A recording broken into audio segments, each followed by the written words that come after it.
સમગ્ર ભારત વર્ષ એક બે નહીં પરંતુ છેલ્લા 500 વર્ષથી જેની રાહ જોઈ રહ્યા હતા તે ઘડી આવી પણ ગઈ અને ભગવાન શ્રી રામ અયોધ્યામાં બિરાજમાન પણ થઈ ગયા।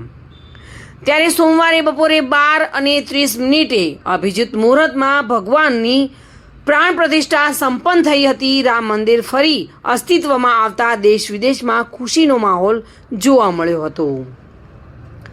માત્ર અયોધ્યા જ નહીં પરંતુ વિશ્વભરમાં જય શ્રી રામના નારા ગુંજી ઉઠ્યા હતા।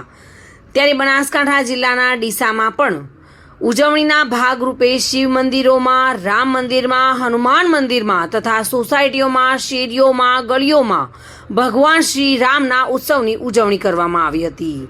આ ઉજવણીમાં મહાઆરતી, ભોજન પ્રસાદ, રામધૂન, ભજન સંધ્યા તથા કાર સેવકોનું સન્માન જેવા કાર્યક્રમનું આયોજન કરવામાં આવ્યું હતું। ત્યારે ભક્તોમાં પણ ભારે ઉત્સાહની લાગણી જોવા મળી હતી। રામલલ્લાની પ્રાણ પ્રતિષ્ઠા સંપન્ન થતા ડીસા સહિત સમગ્ર બનાસકાંઠા જિલ્લામાં ખુશીની લાગણી જોવા મળી હતી। જ્યારે નરેન્દ્ર મોદી પ્રથમ સીએમ બન્યા હતા ત્યારે ડીસાથી અમને દિશા બતાવી હતી અને એ દિશા આજે નગરમાં સિદ્ધ થઈ રૂપે અને ભગવાન રામ સફળ થશે અને અમે એમના ભક્ત પણ આશીર્વાદ પ્રાપ્ત કરી રહ્યા છીએ।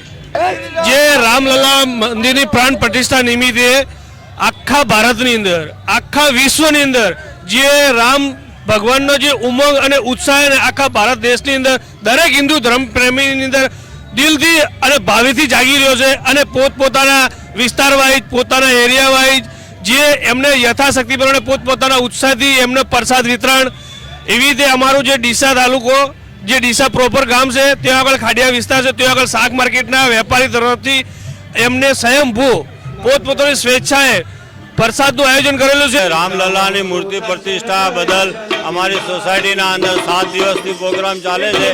સમસ્ત ભાઈ બહેનો સવારથી માંડીને સાંજ સુધી સારામાં સારો પ્રોગ્રામ આપ્યો છે તે બદલ હું શ્રીજી વિલાના રહીશ તરીકે બધાનો આભાર માનું છું।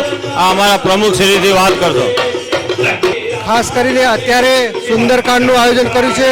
આખો માહોલ એકદમ ભક્તિમય થયેલો છે અને દરેકના દિલોમાં જ્યારે રામ વસ્યા છે એટલે આખો સંસાર આનંદમય થઈ ગયો છે અને રામમય વાતાવરણ ઊભું થયું છે। જય શ્રી રામ।